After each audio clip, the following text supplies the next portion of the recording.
Oh, we took off live awful quick. Hello, guys, we're back. Uh, 305.25, me and Matthew Gates. Hopefully, after things get rolling up here, we can chat will work again. If you are loading up and you can see this, please give us some remarks in chat. Let us know that it is working. Uh, Hopefully, it's working. It's weird. You know what a bummer is too is a lot of things. If you double up like that, a lot of times it won't send out that second notification. It's like you only get one every so often. It just And I makes am sense. not seeing anything in chat. How weird is that? Yeah, me neither. How odd. Hmm. Maybe a server side on YouTube. Wow. Yeah, I can't believe that. Can't believe it. Well, I guess we're on our own. No worries there. So, well, internet pest management can be a bugger. So, I guess we'll just work our way through some of the problems that we have. First of all, I believe you did have we were able to score at least one question via IG that we could probably take off with, and then kind of maybe run with that after that. I'm fine with that.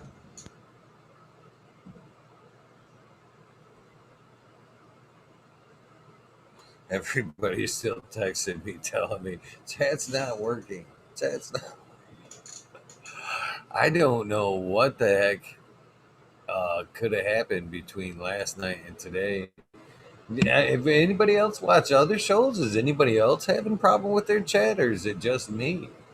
I just can't, like we were talking about before the show there, believe that, they would start by censoring chat. You'd think they would start by censoring me. I don't know. It seems silly. Mm. Yeah, Well, I while don't. I you're answering that question, I'm going to try to bring up my YouTube settings here and see if there's answer. something I Wait, can which do. which question am I answering here? I can't remember. I know they said they sent you a DM on Instagram. Oh, There that's was right. The one. somebody on when I posted on Instagram. That's true. I had sent it to them earlier. I can bring it up actually. It's the power of the internet that we have right now. That I can directly interact with people in that way. It's kind of surreal still to me, and it's great as a teaching tool, and also, um, just to get information, like we were saying in the earlier live stream. But the question was about. Oh, it was kind of interesting. I can't believe I forgot about it. It was about like a sonication device for patent to be used against varroa mites, which are a mite that parasitizes honeybees. And I guess it was a really interesting concept. But the question was about whether or not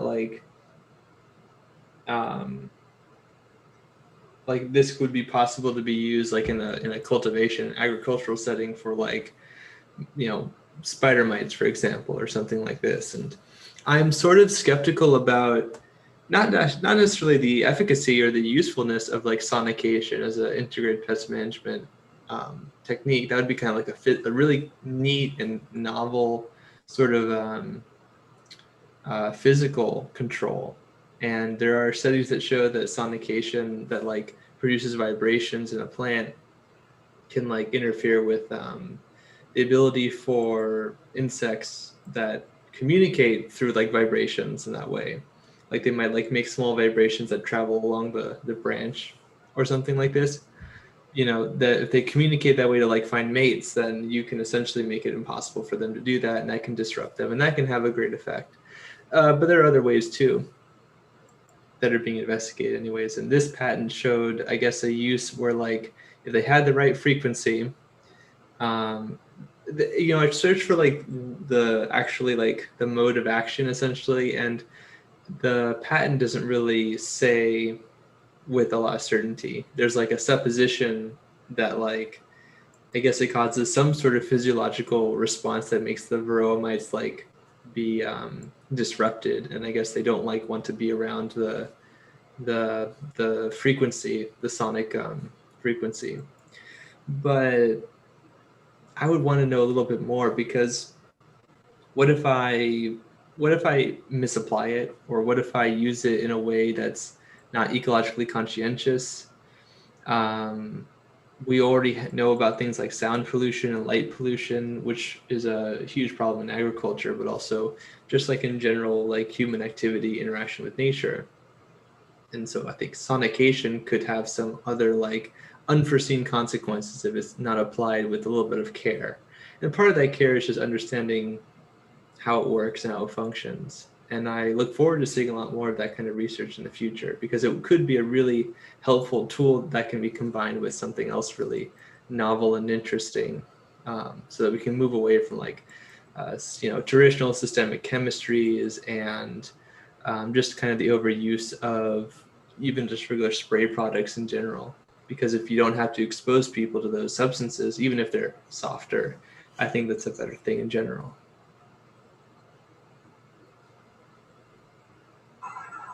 Did you figure it out? So what? No, no, no. Everything says it's a go, and like I said yesterday, or earlier, I didn't change anything from yesterday. It's pretty wild. I just don't get it. I really just don't get it.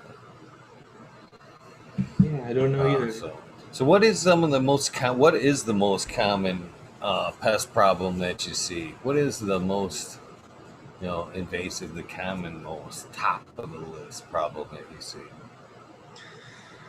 I'd say that like probably it's a tie between, from a perspective of like how like just most commonly encountered. I would say the most commonly encountered sort of arthropod pest, at least, is like thrips, or maybe two-spotted spider mite, and specifically like the western flower thrips, because both of them are huge generalist pests of tons of different crops. And a lot of them have resistance traits. They're really good at nullifying the immune response of plants and modulating the immune response of plants. Um, in the case of Western flower thrips, it's oftentimes a vector of many viruses. None of them currently for cannabis, but we'll see how things go and develop over time. Nature sometimes finds a way. Um, so they're just everywhere and they're on everything. So it's very easy for them to quickly go into cannabis in that way. So that's just a matter of course for them. Um, I would say that even considering that, cannabis aphids getting a whole lot more common in at least in North America, and I would imagine that that has a lot to do with just the increase in cultivation in general, and the passing of material and sort of unfortunately sometimes low biosecurity procedure and protocol. And then maybe if we're being pedantic, I would say that like maybe botrytis or powdery mildew would also be a really great example from the pedantic answer was a cannabis cryptic virus, because it's expected to be in a lot of hemp varieties, based on at least some initial research about it. But it's asymptomatic. But another example for like fungi would be like botrytis and powdery mildews, like lettuce powdery mildew. And botrytis is in tons of other plants too. So for that other reason, it's kind of a universal pathogen. It's a pretty wide, broad spread host range, at least. So when you do come up with an infection, let's say aphids, uh, it's usually by the time you see it, they're usually pretty well widespread. They're usually in the medium. They're on they're under the leaves. They're all over the plant. So, what, in your opinion, uh, what's the best way to go about that first initial attack, or defensive attack, I should say, on a plant? I guess we'll call it out, like say in the veg stage. We have to start out somewhere. So if we're in the veg stage and we see some aphids or thrips, what would be your best line of defense to start out with? Should we be treating the plant and the soil, or uh, what do you think, in your opinion? How should we first attack that? If you have like a cannabis aphid population that's established in your crop, then hopefully you're already scouting a lot at a regular interval and at a sample size that's enough that you can actually get a pretty good sample and read about what's going on. But if you're, and this is what I'm talking kind of in a commercial perspective, but if you're doing it from a personal perspective when you only have a few plants, yeah, it's a lot easier for some people to kind of achieve a census of like 100% plants checked. And that's helpful because when you do find a problem, hopefully you recognize it in a very early stage. I've, aphids reproduce really, really quickly. They're actually born pregnant and they reproduce clonal offspring, and most of them are female. And in almost all the cases, people only interact with the female sex of the insect. So what you got to do is you got to kill them quickly, or else they'll reproduce like mad. And if you haven't been crop scouting, then that might actually be what, like as you described, you might find quite a bit on like a single plant on the stem or on the undersides of the leaves. For me, I think that in veg, things as simple as like an azadirachtin product can be useful. I've had people do really well with just simply like cutting off the infested leaves or other tissues and just pinching back. Sometimes it's not really a viable strategy, of course, but it can be really useful and cost effective. You know what I mean? Especially at a smaller scale. There's no real reason to be super afraid of the cannabis aphid. As far as we know, it doesn't affect any viruses or any other sort of problems. Aphids do tend to sort of modulate the immune system of a plant when they're feeding, and that can be a sort of a silent, invisible problem for the plant physiology. But in my experience, plants usually bounce back, and I don't see any like long-lasting effects, anyways. At least if you get them early. You can also use biocontrols like lace wings, and some people have effects with lady beetles, but I don't really recommend them personally. And there are some lady beetles that you can get that are actually hugely invasive and problematic.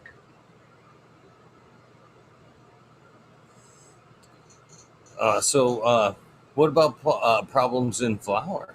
Let's say they didn't catch it till flower stages there, which is always terrible to see. Anybody that's come across that knows it's just heartbreaking to see, especially when you know that's it's not everybody has a perpetual or runs on a perpetual. So if you're running a monocrop and you see problems like that, it can be devastating. That's for sure. So if you happen to not catch it till flowers, do you have some solutions for that stage of the game as well? Yeah, absolutely. You have many less options, of course, depending on your situation. If you're at a commercial scale, it really depends on where you're producing and what you're producing and what's allowed. It's hard to kind of speak on that too generally, at least. But obviously, softer chemistries, you wouldn't want to use like the sulfur I had just mentioned. That would be a very bad idea. If you're applying something like, one of the things you can do is if it's kind of a unfortunate thing to do, but sometimes you are much better affected by taking out the physical tissue itself, just pinching back, cutting back, even if it's in flower. That's perhaps the most cost effective if you only have like a small hotspot. And for some people, who basically have PTSD when it comes to like cannabis aphids and their interactions with pests and how virulent they can be. Some people find that to be an acceptable option. And like you mentioned too, if you're growing in a perpetual cycle, then it's very easy for you to get into this sort of habit of kind of almost like accepting their presence, or at the very least not being able to have an option that's more effective that could be available to you. So what happens is that they just kind of keep reinfesting the same material, and pretty soon you pretty much have aphids all the time, and you'd have to use some other way to get rid of them or quality control post-harvest, but it's very difficult to do that kind of a thing. Beauveria bassiana is a entomopathogenic fungus that I'm a really big fan of, and people who follow my content are already aware of that. And in some places, that's totally an acceptable thing to use. I would be considerate of the possibility that some of the products have petroleum as a petroleum additive. I don't remember what it does exactly, but you got to be careful about those sorts of things. But if you're in a residential area, then your options are still kind of limited too. And I think a lot of things people would normally use. Some of the products have. Oh, is it on? No, I'm trying. Yeah, so you don't really have. I mean, some of the products that might be available to you, like some people might think of things like from Home Depot. They're like imidacloprid or other sorts of like kind of noxious compounds. They shouldn't be using things like that kind of anyways. But I do feel like when you have a small crop and you crop scout, you can make use of some of the more low tech options, like just simply pinching back or quarantining, for example. That can be useful too if you only have it on one plant and you want to like get at it, like hand pick them off or do something like that. I certainly use it on my plants, not cannabis, but like other sorts of plants, and I feel like that's a nice organic way to go about it. Although it's of course a lot more difficult to do at scale. I had actually not realized that it was a fungus until I was listening to a book on mycology the other day, and they had mentioned it and talked about it a little bit. I went, really? I didn't realize it was a fungus, to be honest with you. Uh, but the one thing they did, when they mentioned it, said that when you used it, it was one of those things that you kind of had to reapply, uh, kind of on a steady pace because it was difficult to keep it going, or it only lived for so long, or was active for so long. So, how long do you have to treat, or how often do you have to treat with it when you're using it? It definitely depends. The key for most entomopathogenic fungi, another example would be like in the same sort of realm, you have Eiseria fumosoracea, which is the active ingredient in PFR97, and Beauveria bassiana of like Botanigard and other sorts of products like that. Those are pretty, they probably wouldn't characterize it this way, but I feel like they're rather equivocal in a lot of ways. No matter what, though, you want to get as much infective material on target as possible, because it's that infective colonization material, the propagules, that are going to be doing the effect that you want. And in specific, you want to have conidia if possible, the actual asexual spores, because some propagules that are used in products aren't necessarily going to be really reliable infective material. And so that's why they use word propagule instead of like a different word like spore or conidia, which is kind of semantic at that point. But with their application, I've had people have a lot of good success with really aggressive applications. The label rate will depend on the product, of course. But you look at research reports that talk about Beauveria bassiana effects on various pest species, and you're seeing amounts that I think are pretty equivalent to most labeled rates. So if you stick with the label rate, you're probably going to have a pretty good effect. If the population's really large, though, and I would characterize that as maybe a density of like something like 20 to 50 per leaf, something like really egregious, you might have to apply quite a bit. And if you're in flower, or if you're in early flower, I think that would be kind of even more difficult, because all spray applications, for the most part, that are that you would want to use on cannabis that aren't systemic or translaminar, they benefit from coverage. You need to get full coverage. if you have a plant that's really dense and branched and has many leaves, not only are those a lot of hiding spaces and a lot more tissue for the insects to feed on, but it's also a lot more difficult to apply some sort of a spray. Have you ever had that experience yourself? I have not. I have not. Yeah, I know in commercial settings, some people that I've worked with have found that it's really the only way that they can render control. Is that they have to cut and they have to take away a lot of the branches and the foliage and the lower canopy. And when they do that, they can really get the spray nozzles in the on the ventral side of the leaf and really dislodge them physically, but also spread whatever you're trying to apply.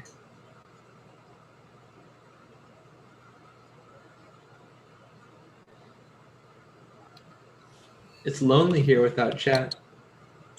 It is. It is. It's so tough. This is the first time I've ever done an episode without the live part of it, and I'm a struggling to try to fix it, and then a trying to. It's just weird without it. I've checked every setting that I could possibly setting to look at, and even I've had people texting me like advice settings to check as we're talking. People are texting me like, Yeah, check this, yeah. and To nothing. Aaron the grower, so I mentioned him earlier. He had also confirmed for me about 20 minutes ago that it's not working still, and Jack Greenstock also told me in the beginning as well. So that's sort of unfortunate. Maybe they can suggest some It questions. is. Maybe that can be our extended chat. For, well, I know he said. I got one. He said, I want to talk to this guy about pollinator plants and companion plants as beneficial, good. Uh, so I guess that was leading into his question. So TC, if you want to text me and finish the texting me that question, that'd be uh, great. Yeah, definitely. I wonder if he's referring to like the pepper baker plants that I talk about sometimes, where you are counting on them to make copious amounts of pollen for the omnivorous biocontrol agents like the minute pirate bug or the various predatory mites of the type 3 category like Swirsky and Cucumerus and that sort of a thing. It, it sounds about the right along the lines of sounds right, to be honest with you. So let's just run down that rabbit hole. I mean, what kind of plants can we use for IPM, and how do they work? Well, some people would tell you that they don't work very well generally, and other people would tell you that it depends on what you're using. I'm kind of in the second category there. There are a lot of attributions that are made about companion plants that I feel lack a lot of credibility, empirically at least. But there's also a lot of interesting newer research that comes out that maybe just paints the concept of companion plants or using plants other than the crop plant that you're growing, and that's how I'll like describe it and sort of define it.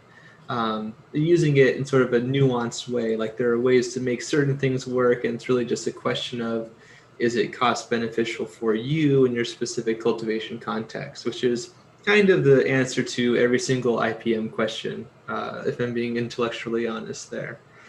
Uh, so from the pollen perspective, the reason why I chose the banker plants that I did, which are the exploding ember pepper plants that are an ornamental cultivar, and they grow really slow, unfortunately, and that's what Russell Pace of the Cannabis Horticultural Association became very aware of when he propagated them.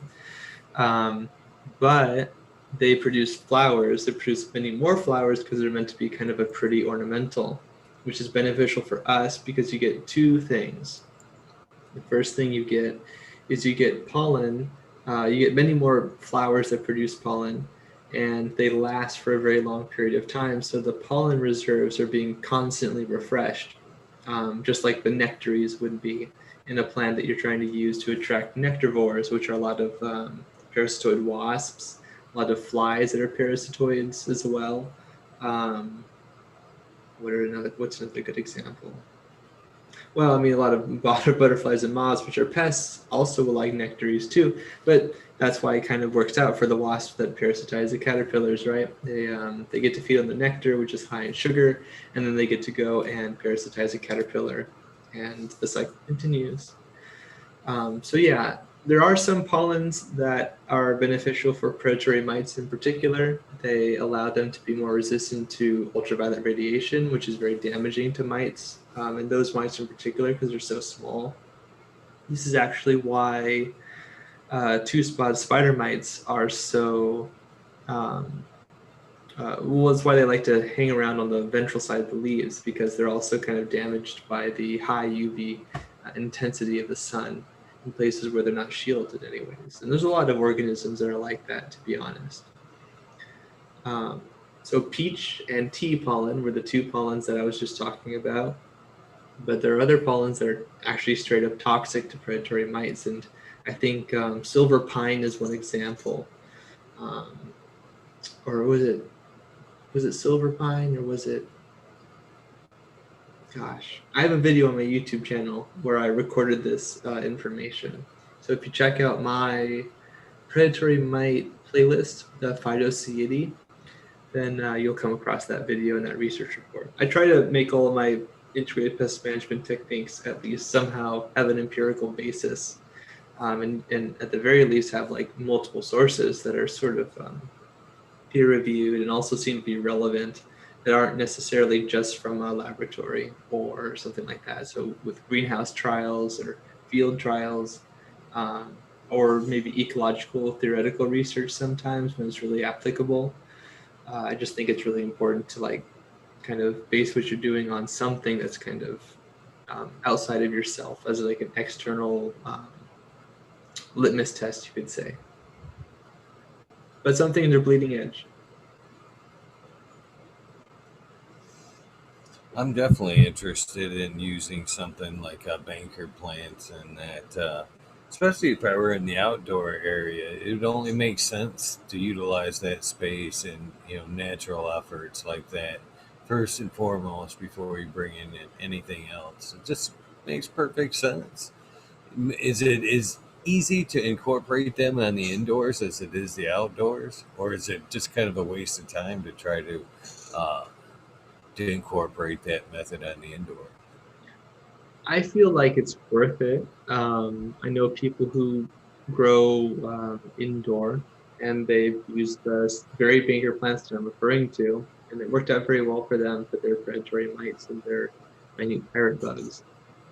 Um, I would say though that it's understandable that somebody might think it's a waste of time if they feel like they can make way more money if their space requirements are very small. And on one edge of the spectrum, there's the understanding that for some people, if they have an increased what's called plant load in their greenhouse or whatever, so if their plant density per like square meter is very, very dense, and then the plants themselves are very, very bushy, that has a lot of consequences for your integrated pest management that you have to sort of deal with. I already mentioned the difficulty in getting complete coverage.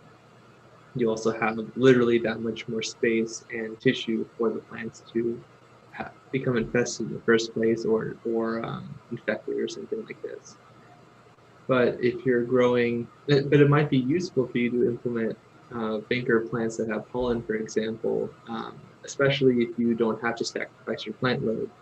But for a lot of people, they make the mistake of sort of over-egging the pudding with how much plants they put per meter squared, and then they run into problems like diseases and with humidity and temperature issues, and also some pathogens are often facilitated through hosts being very close to each other. So you can run the problem especially if you don't have a sophisticated integrated pest management sort of process, or if you're just not regularly looking at your plants, then you do run the risk that a pathogen can infect the plant and then infect multiple other plants before you kind of notice the real symptoms, especially really nasty systemic things like Fusarium and Septoria. Well, Septoria is not so bad, but Fusarium is pretty gnarly. Most people don't recover from it. Yeah, so I think that answers the question. Yeah. By the way, he said you nailed it. He texted me and he was like, he nailed it. Oh, good. Well, I'm glad to hear it. Isn't that's so cool that we still get to have this sort of interaction, right? Sort of vicariously. That's the bummer of it, is because this was a good episode. I completely didn't even plan for this episode. Totally didn't Right. even plan for this episode. I was like, yeah, Chad's gonna have tons of questions.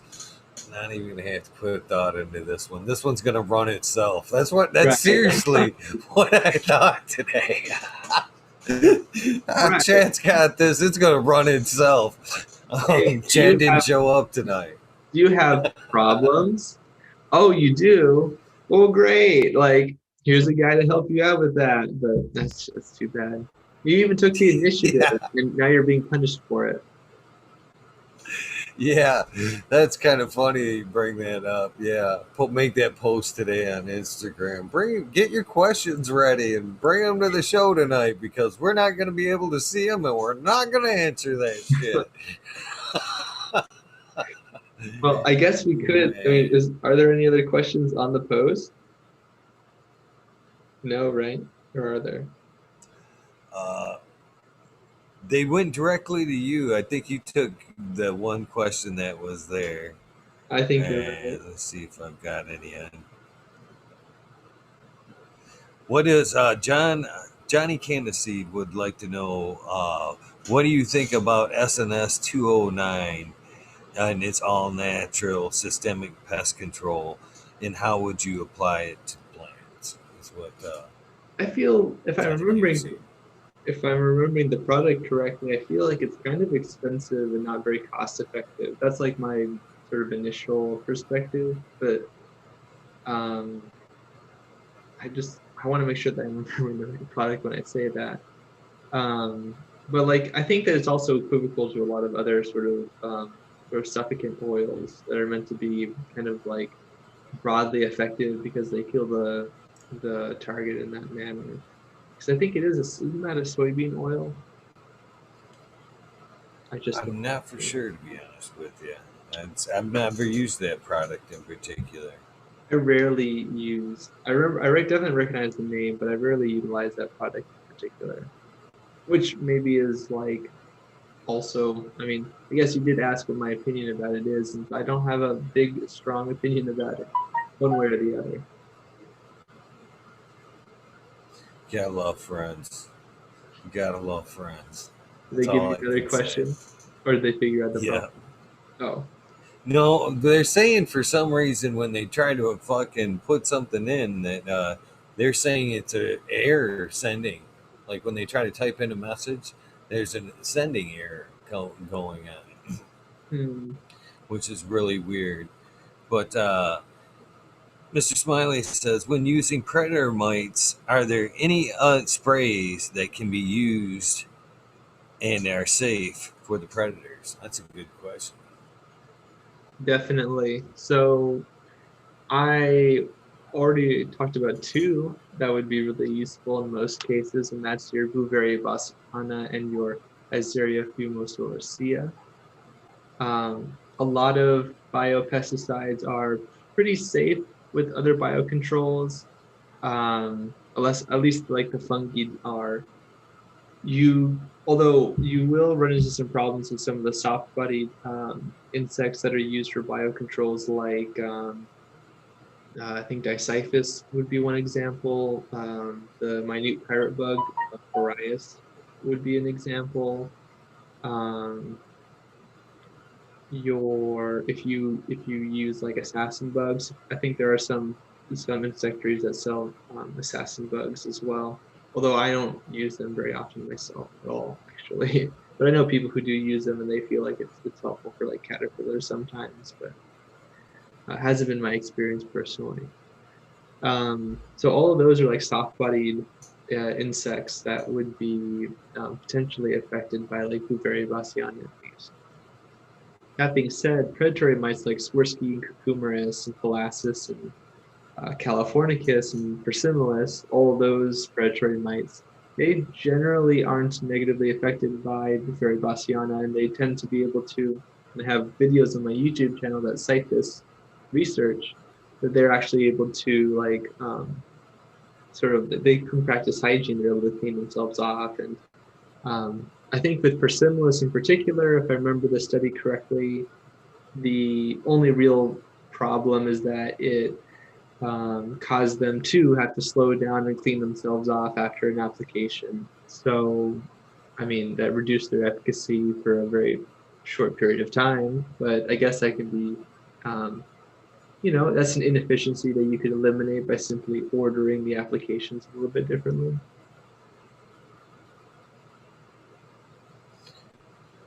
So when would you reach for natural pest management, bio, like a bio attack versus sprays? Uh, would when is your advice when to implement the bugs versus sprays? It really depends on the pest. So for me, I like to establish biocontrol agents like the predatory mite Amblysio Sikorsky or Neosilius cucumeris because they can be established in the crop with a pollen source when there's no prey, like the banker plant I was talking about earlier. Or you can use some sort of pollen product or purchase one and apply it in your crop. The reason why I like to use those is because they're kind of like a living battalion of soldiers that are just constantly crawling around your plants looking for food to eat. And they're a great, what I would like to call passive control. You don't have to do anything except for purchase the bugs and apply the bugs correctly. And it's true. You can't use them everywhere. Some people, there are limitations with their logistics, or they're expensive, or they become outsourced, or not outsourced. There are supply line issues where there's quality control problems, or they get they don't have any supply because they've sold all their mites or something like this. So there are issues with biocontrols that you have to be aware of. But like with the predatory mites that I mentioned, they can be a passive control for some really noxious pests like russet mites and broad mites, which are incredibly destructive and can cause total crop loss. Now that's a pest that's definitely worth having a constant stream of biocontrols to avert. And I've used them in many other crops too, and they're really useful. Just generally, but you gotta have to reapply them. You have to crop scout. You have to evaluate that they're actually in your area, that they're actually on your plants, they're surviving.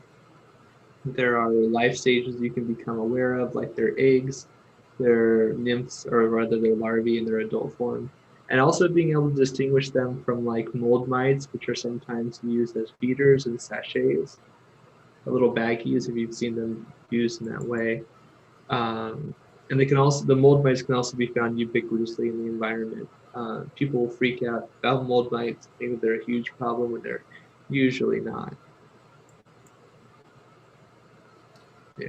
How many different types of mites are there? Tons. You mean like Acari, the mite group in general? There's probably huge numbers that we haven't even described yet. Mites are really historically, they've always been very difficult to categorize taxonomically. That's because a ton of them are, well, they're really small, even smaller than a lot of insects. And so it's hard to get a lot of samples. Most people haven't devoted a lot of time to mites, because especially prior to the microscope, right? Because they're just so hard to observe. And it's kind of hard to replicate their ecology in some ways, although we're getting a lot better at that. So with massive genomic sampling and sort of the advent of the omics research in general, I think we'll see a lot of like really cool evolution and taxonomy revival. But right now it's kind of hard and laborious to do that kind of research. And that kind of leaves us some problems for us when it comes to pests and their identification. But I would say that probably agricultural acarology is maybe the most vibrant sector of acarology. Maybe medical acarology would be a little bit more um, like lively. So, depending on the year, I mean, can't you know, first step sometimes in an infestation be as simple as being able to take the plant if you're able to do that outdoors, and hose off as much as you can before you actually bring it back in and begin your spray and bio attacks there. It, I think a lot of people actually skip that step if available. If available, season available right now, I sure wouldn't be taking plants outside and trying to spray them off if I had a problem.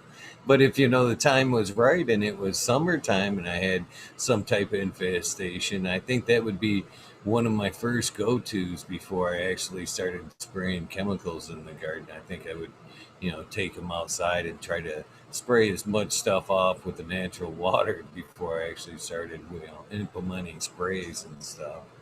Uh, is that something you would suggest as well, or maybe even go as far as spraying, taking them outside and spraying them with a high pH? Is that something you would suggest as well? So yes and no. For some pests, I would recommend like actually trying to like if you spray them off like in a backyard or something. Like I in my experience with my garden, other plants, not just cannabis, that can be really effective simply using physical force of a water jet to like dislodge aphids or other sorts of insects. Definitely, it's definitely a valid technique. My problem with it though is that if you're not too careful and if you're not precise enough and careful, well, you already used the word careful, but if you don't think about it, you could unintentionally not kill everything and have them like recolonize other plants and maybe even have that problem come back really, really early and really quickly. Um, it's of course a little bit more labor intensive to do something like this, but the concept of like a knockdown spray before using the biocontrol is totally common and valid, and it's a great one-two punch. Um, yeah, I definitely think that that's a valid way to go about things. Although much more the case in veg than I would say in flower. And of course, one of the big problems with doing that kind of thing in flower would be you would dislodge a bunch of trichomes, and you would obviously, if you hydrate the buds way too much, you're gonna very likely come into a problem with fungus, like botrytis, for example. Or you might make really great conditions for the germination of powdery mildew spores that might not have actually done it earlier. How do you feel about sprays like Dr. Zymes and products like that? I know a lot of people who swear by them personally. I am not one who uses them myself in my own personal, not work, but my own personal grows and that sort of a thing. But there's no like specific reason for that or anything. Um, I do feel like it works. I've had applications that work really well with clients and that sort of a thing. But I do feel like it is a softer chemistry, and I think it's most useful as either a regular application that you use to keep populations down if you have like a constant sort of if you're like constantly buffeted by things like thrips or spider mice. Like it's a really high pest season for these sorts of arthropod pests. They're just constantly coming in and coming in. I think it's great because in my experience, I don't get like burning sort of a thing, and it's really easy to utilize it from a logistical standpoint because of its labeling and that kind of a thing. And that's always a really good well, it's a really good thing to have in the toolbox, if you know what I mean. I've heard the argument for the green lacewigs versus ladybugs quite a bit lately, and I get it, but ladybugs can be a good defense as well. I think a lot of people get discouraged because they bring them home and they set them loose, the adults loose in their environment, and then the adults are kind of lazy and they don't necessarily. Basically, what I've come to find with ladybugs is that first one is, it's going to help your problem some, but more or less you're just kind of you're helping yourself in the long run. It's better to be preemptive with the ladybugs than it is to kind of bring them in to solve the problem, I guess is what I'm trying to say. Because look, what I found with ladybugs is when they come in, and a lot of times, you don't know the age of them, so they either just kind of fly off and die, or they just kind of spread out and disperse, and they're in that stage of life where they're not necessarily eating a lot. The actual benefit of the ladybugs is when they're in the early stage. The larvae stage is actually when they're kicking ass. So, do you have any suggestions on how to keep the ladybugs in your area long enough to get that cycle going, to where they're laying eggs on your plants or around your pots, and setting you up for the real the real preventative maintenance of the ladybugs? That's actually the generation that's going to help you out. Is the the babies? It's not necessarily the adults. So if you can actually establish a colony, a cycle of life with the ladybugs, that's when they're more beneficial. They're not necessarily good as the cure once you have a problem. You actually have to make them there. They have to be home to actually have them be super beneficial, in my opinion. So, do you have any advice on how to keep them there and happy? Step zero would be to make sure that the lady beetles that you're purchasing are not wild captured, and make sure they're not the invasive harlequin lady beetle, Harmonia axivridis. Huge problem. Kills native. It's actually an interguild predator, so it feeds on other lady beetles, their eggs, the larvae. They vector a fungus pathogen, and actually a microsporidian pathogen, I think. Both or one of those, I always go between that, which is also really problematic and deleterious for native species because it infects and kills them too.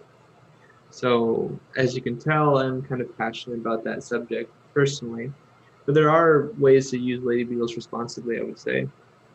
I do feel like you're right. They have there's kind of a difficulty with using them. This is actually kind of true for a lot of biocontrols when it comes to making sure that they are the right age.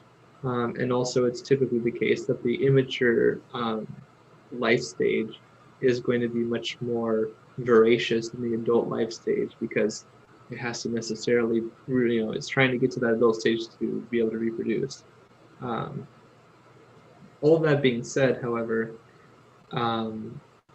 I would say that if you didn't have a whole lot of options and you are trying to apply them, and for whatever reason, you just happen to have them on hand and they weren't like these invasives that I was talking about earlier, then you should apply them kind of at dusk or dawn. It depends on again, what's the product exactly that you have and how are they stored and a couple of other things. But applying them to what's the word?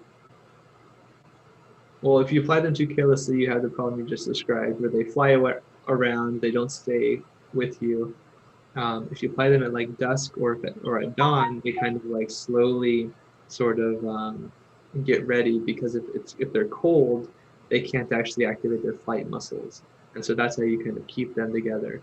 But if you release them too slowly, and if you apply them when it's room temperature and they can move around really easily, they might just vacate the area.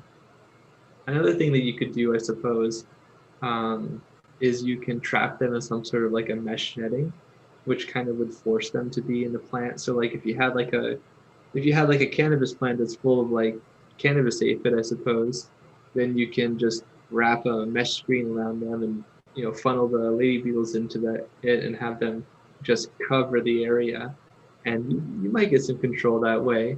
But biocontrols can be weird and fickle in how they behave, especially when they're kind of kept in tight spaces. You remember what I said about plant load and pathogen passing, and that's true for animals too. It's why a lot of insects have to be so hygienic, and it's, I guess, one of the reasons why those predatory mites are able to keep themselves cleaned, even if they get an entomopathogenic fungus on them.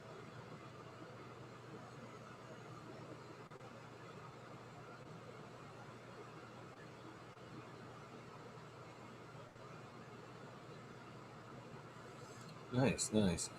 Smiley's Gardens texted over another good question for us as well. He says, is there any form of natural support or supplements that can help with any pest problems? Natural what? Any natural support or supplements that can be added to help with any pest problems. So basically, can you feed or add any kind of supplement to your plant that would help uh, pest management? It's sort of a cliche answer because I see it bandied about a lot on the internet, but um, one thing that's sort of a antithetical response is that highly nitrogenous crops, highly nitrogenous plants are really great for aphids, for example. So if you allow the plant to be fertilized or maybe like over fertilized with tons of nitrogen, then that's a limiting factor, not just for plants actually, which is why they love to uptake so much nitrogen, but also for insects that feed on them too. Not all of them, but some of them. So if you sort of ramp that back a little bit, you can maybe like keep an aphid population from exploding where it would normally um, still reproduce quite quickly, but not nearly the same amount. And we're back. Jason Online 512 is in the chat. Lemon Hoko is in the chat. Excellent. Australian grown. No way. Mo grower. Chat's back up and running. The chat is up and running. It must have been server side. Oh, there it is.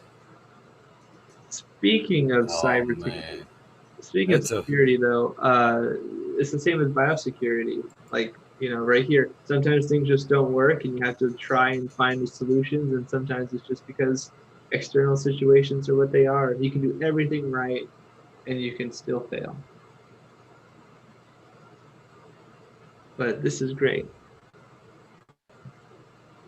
It's also cool that there were so many people who actually went to try to jump in. right. Yeah, enough to keep us rolling there.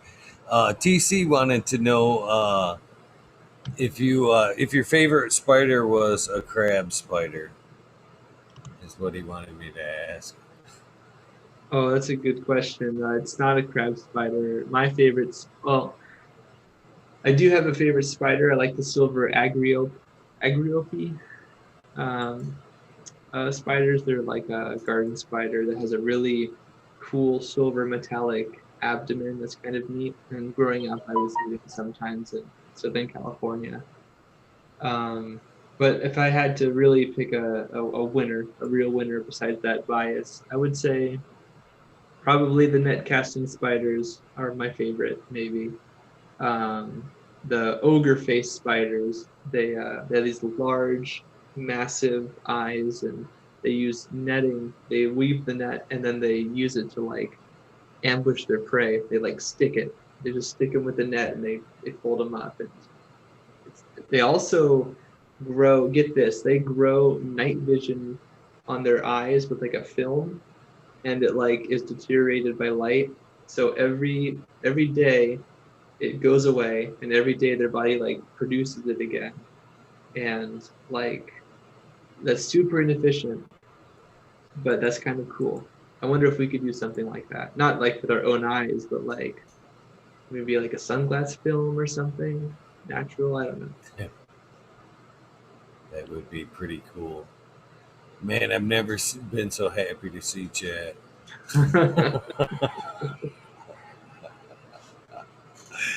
Chad Westport would like to know how late would you spray plants and flower for IPM? I try to avoid it entirely if possible, honestly. I guess, it's kind of an ambiguous question because I feel like some people count flower weeks different than others. Has that been your experience? What's that, Matthew? Has it been your experience that some people count flower weeks differently than others? Oh, definitely, Yeah. definitely. Some people try to go about when they first kind of start to see the flowers appear. Me, I'd start counting from the day I throw them in there. The day I change that life cycle is day one for me. I don't Yeah. wait until I start to see flower sites and then start counting. Day one's from day one. I kind of like that perspective because it's like cleaner and I feel as though you're like there's no ambiguity. It's not like, oh, like this is when the tissue starts and this is, this amount of tissue isn't flower, but this amount of tissue is. It's a little arbitrary that way, and every plant, every cultivar is going to have its own idiosyncrasies, right? Um, but yeah, to answer the question, I try to avoid it entirely if possible.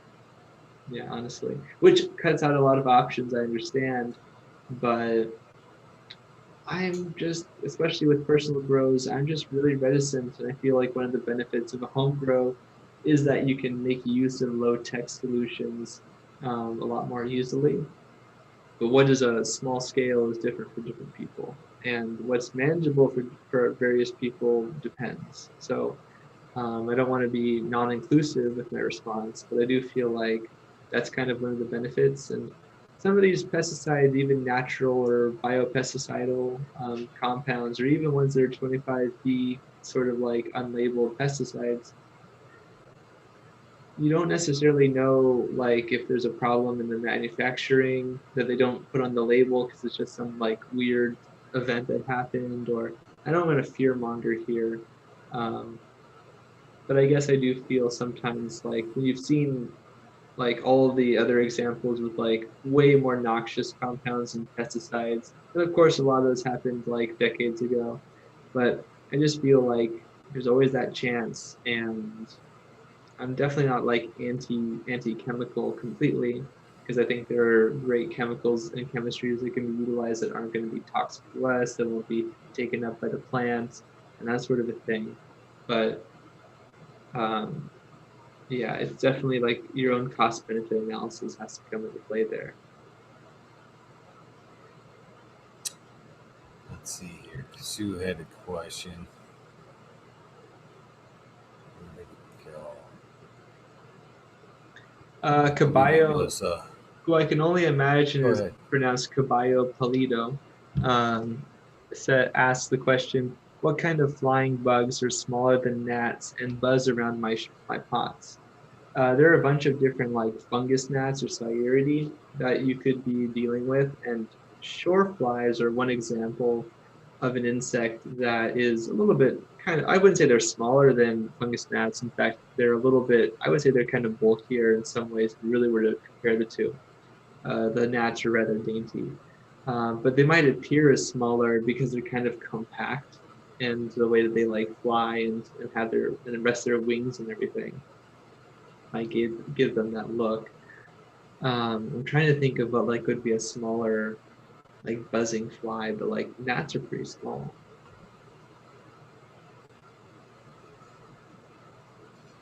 Kazoo says, "What if the green lacewigs don't kill off the aphids? They just kind of party together."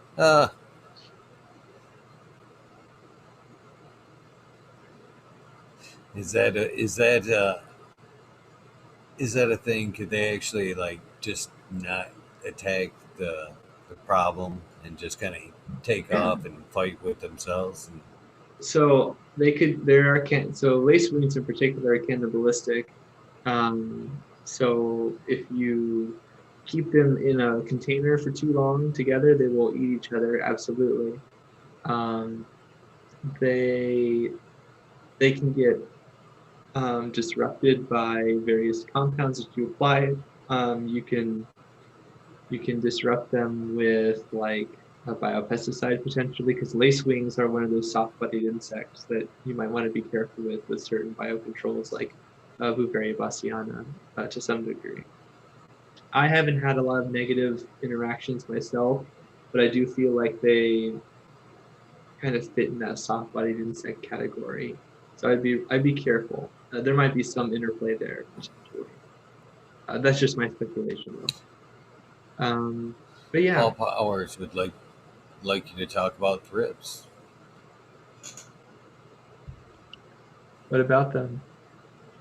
Oh, thrips, just thrips, Uh, not just. I see the question. It's thrips.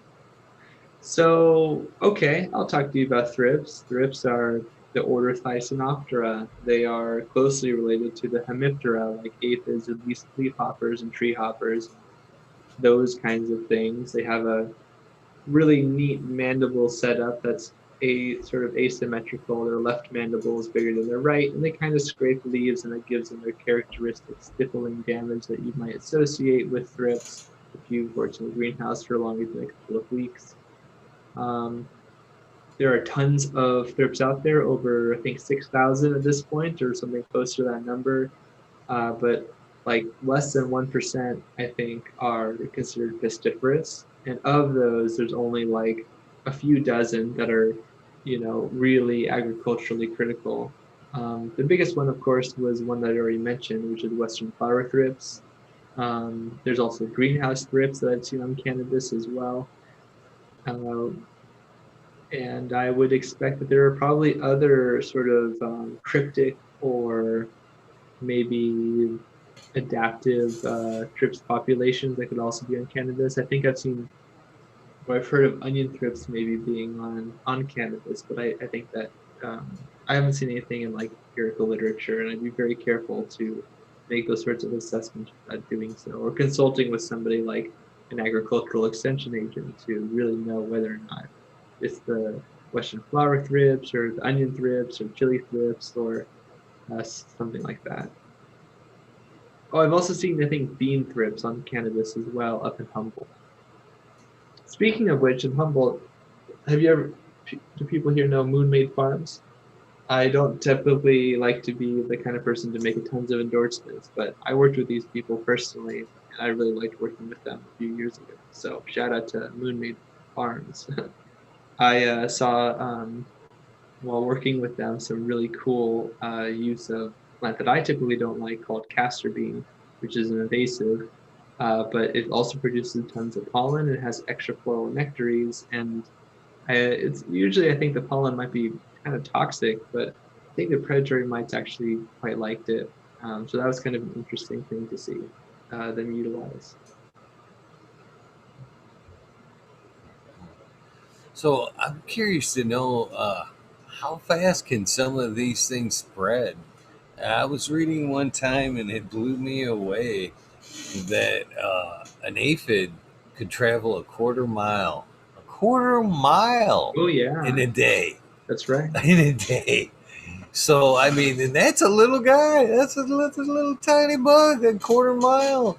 So I mean, how fast can if you've got multiple areas? I mean, how fast can things? Obviously, things can spread quickly. If a little guy can go a quarter mile in a day, he can travel right next to a tent and start causing havoc. Can he?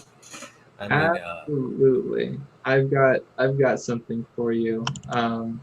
So aphids, so okay, so most insects have wings, and pretty much all of the insects that we really care about have wings as an adult, or they've lost them through evolution, like with fleas. And that's kind of the defining characteristic of most insects is that they have these wings, and those wings have allowed them to basically colonize everything and everywhere.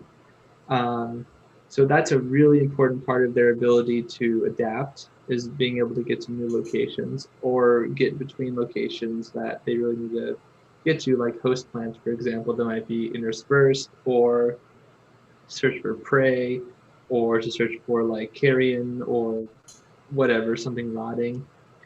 But aphids, so some insects are really great flyers, and they're really competent and they can fly very well in the air, like butterflies and moths and dragonflies and things like this, and some beetles, but not very many. Others are like aphids in that they're basically, because of how small they are and how little mass they have, the sort of fluid dynamics of air is kind of similar to water for us. And the implication of that is that they don't have to spend a ton of energy getting up into the air. But uh, one really critical thing about this equation is that insects have to feed on a lot of sugar in order for them to produce trehalose. So they break down usually sucrose, but also glucose, and they use enzymes to do it. And then they turn it into a special kind of sugar called trehalose. And what's significant about that is that the trehalose it lowers the osmotic pressure in their body, so they can build up tons of sugar in the body, and they're able to store it. And when they need to use their wings, they're able to very quickly break down the sugar, the trehalose, and they can beat their wings really quickly. And that's what allows them to be really good at what they do. And that's why you see things like honeybees that make honey, or wasps that will like fly at you and try to drink your really sugary soda. But they also go after, well, in the case of wasps, they go after protein because their larvae really need it for producing the fats and the meat that is required for the metamorphosis that will happen.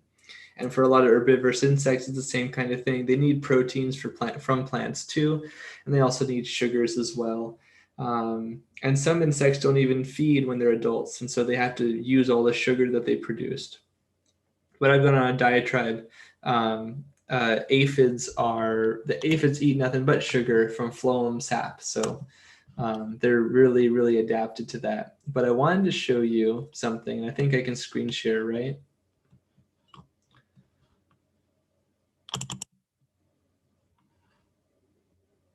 Hello? You should be able to now. Okay. Let's see here. Let me just, is it this one? I think it is this one. Right, the really cool graphic overlay. Is it this one? No, it's not. Dang it. Well, I had this really great PDF that I came across recently.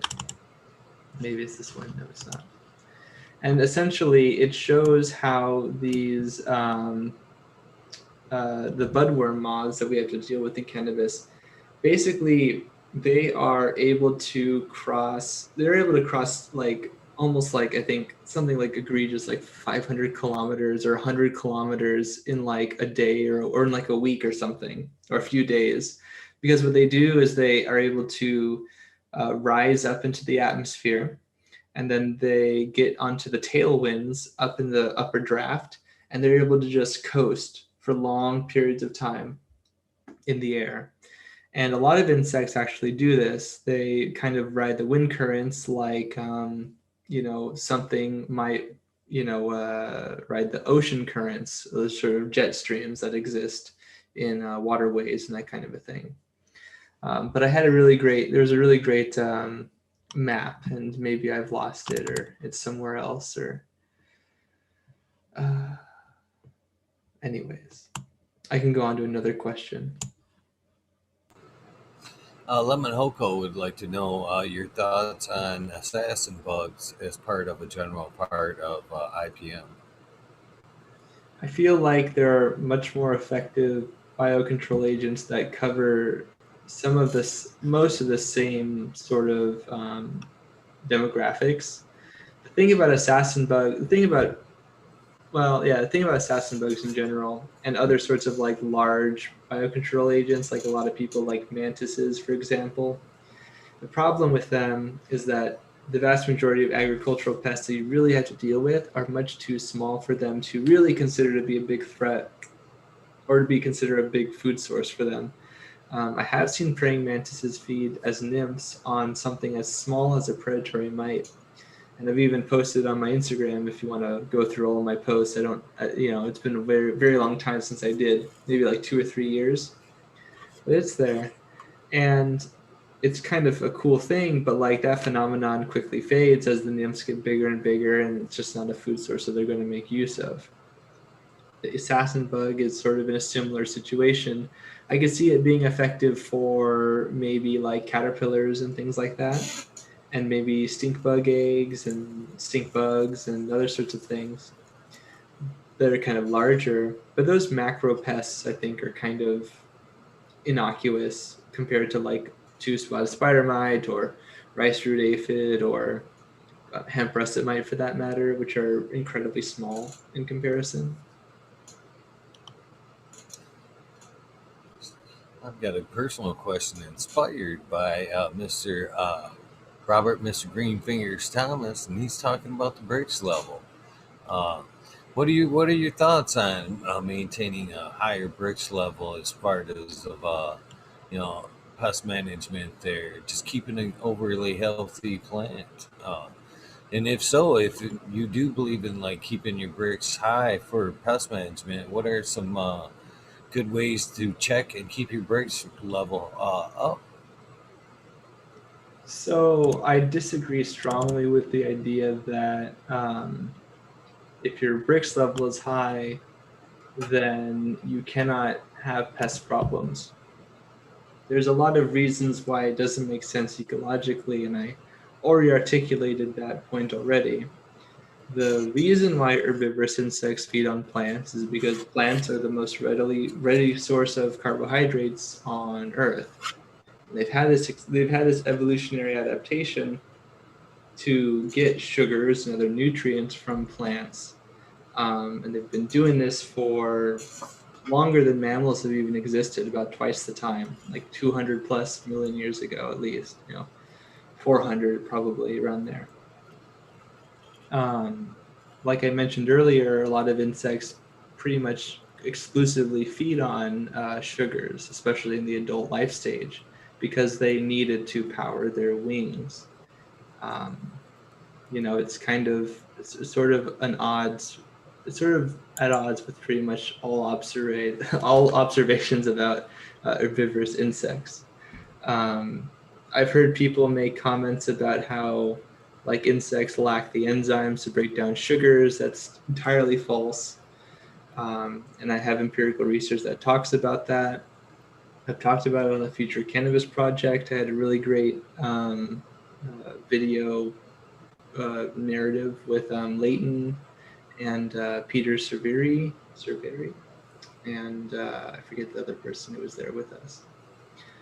But I also have a video on my YouTube channel that talks about the implications of insect digestion on integrated pest management. And I kind of go over this topic, and I cite the empirical research that shows that insects have enzymes that break down sugars and other proteins and things like that for that matter. And insects do require pretty high levels of carbohydrates, and they break down the sugars. And trehalose is the blood sugar, or the primary sugar for their hemoglobin. So, I mean, yeah, but Brix levels in general indicate photosynthetic rate, and that's really useful as a proxy for a lot of physiological responses, kind of firing, and those are all good things. But another thing to consider is that Brix levels are very different in different kinds of tissues. Fruit tissue obviously is different from leaf tissue. Leaf tissue is going to be different than petiole tissue, and petiole tissue is going to be different than stem tissue.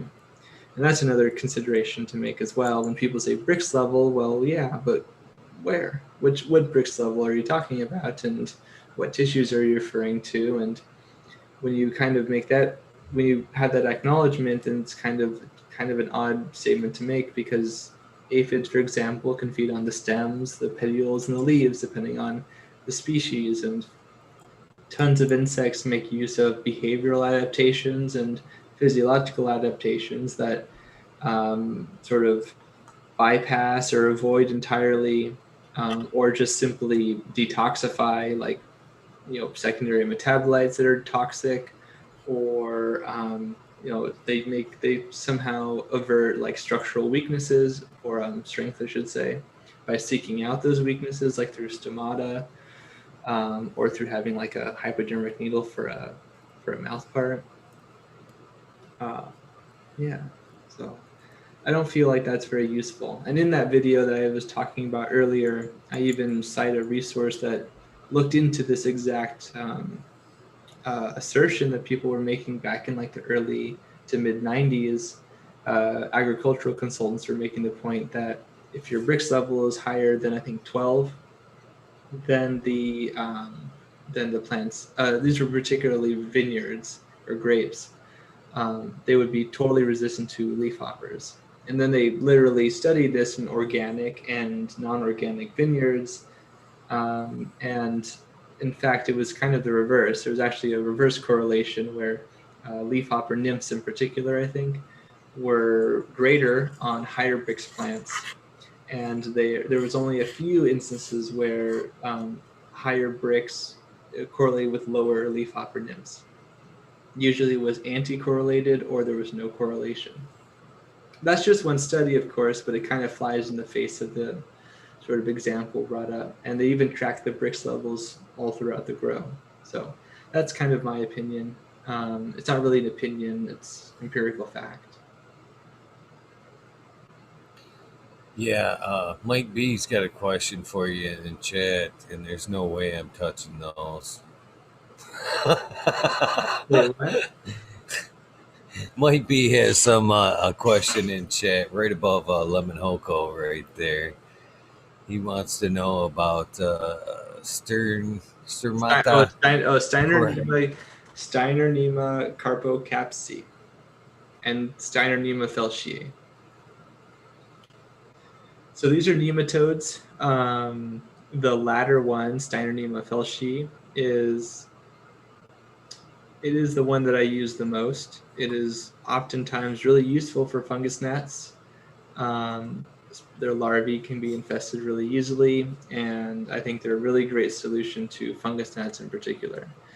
They can also go after thrips pupae. When the larva pupates, it can fall off of the leaf and get into the soil, and you can utilize nematodes to control their population as well. But I haven't found them to be useful for, unfortunately, rice root aphids. I don't know any literature that kind of confirms or denies this personally. It's just been my own personal experience. I've heard some people say that this is not the case. It kind of doesn't make very much sense to me, because a lot of predatory nematodes do a lot better when their host is much larger, because they can populate much more, and you get many more juveniles that way. But I suppose fungus gnat larvae is pretty small too. So maybe the jury is a little bit out on that. I haven't experienced it personally, and I know I've heard other people who corroborate that, so it kind of makes me more confident. But some people on the internet have said the reverse. So until there's more research, I suppose it's out to pasture. There was another question in here as well. I don't see how it relates, but I'm going to ask it anyway. And he's asking basically, has Matt ever used kombucha to soil drench or spray on cannabis plants? No, I haven't. I know as far as like dumping it into the soil, I can see it be good for probiotics like type thing, but I don't see the connection as spraying it on the plant. I'd be careful with the vinegar. Maybe there would be a use for it potentially. I don't want to discount it out of hand, but I'm not sure that's the same microbes, and I think in some cases they're pretty related though. But I don't think that. I mean, if you don't know, if you're not totally sure about what you're applying and how much you're actually going to get, then I feel like it's a bit of a moot point, unfortunately. But it's that kind of like lateral thinking that will probably lead to a lot of really novel biopesticides in the future. So I think it's really cool that people are thinking in that way. And I think that's also a solution to a lot of sustainability issues in agriculture and just kind of in general, by utilizing kind of like softer chemistries or making use of something that's already got multiple uses already, so that it's more conserved and more efficient. Lemon Hoko would like to know, what is your favorite strain? Very good question. Yeah.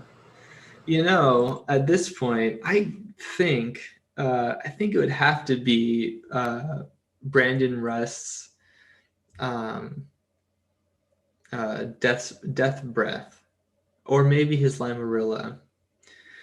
Those have probably been some of my best experiences with cannabis, and that might sound a little bit surprising or biased since we hang out so often, but I mean, I have to give it to him. It was quite a really great aromatic experience. I feel like I've smoked enough cannabis that I have an okay representative picture. Maybe not the most expansive one in the world, and I'll definitely agree with that. But I do feel like a lot of times, the aroma and the scent that I get is very monotonous, or it's very like acrid, and possibly even the result of like some poor cultivation practices or something, or maybe even poor curing or drying that might have like caused what would otherwise be a really great experience to be much more muted. Also, sometimes I feel like I like don't have a well, not that I don't have an appreciation for subtlety or flavor that's much more subtle, but at the same time, I do feel like I really gravitate towards much more intense, like citric flavors or gas flavors, um, or peppery. I like that kind of like that peppery, savory aroma. So things that are really strong and pungent, I quite like it. Mr. Aaron the Grower, shout out to you, very cool gentleman. Would like to know, how would you treat grasshoppers in a warm climate, moist, warm climate?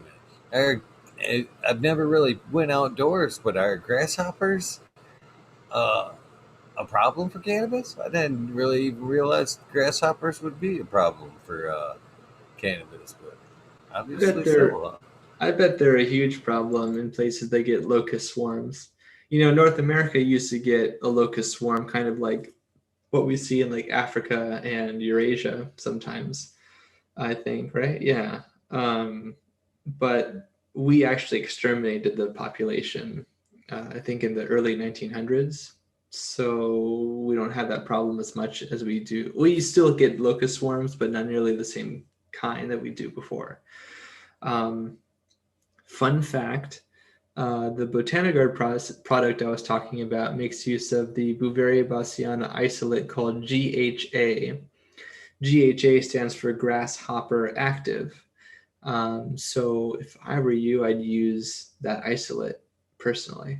They also really do well, antipathogenic fungi in general. They do very well in moist, humid conditions. And I think that they make or break a lot of systems when you're trying to apply it in a foliar spray, but also in like drench applications, keeping the area where the propagules are going to be hydrated and moist is really useful.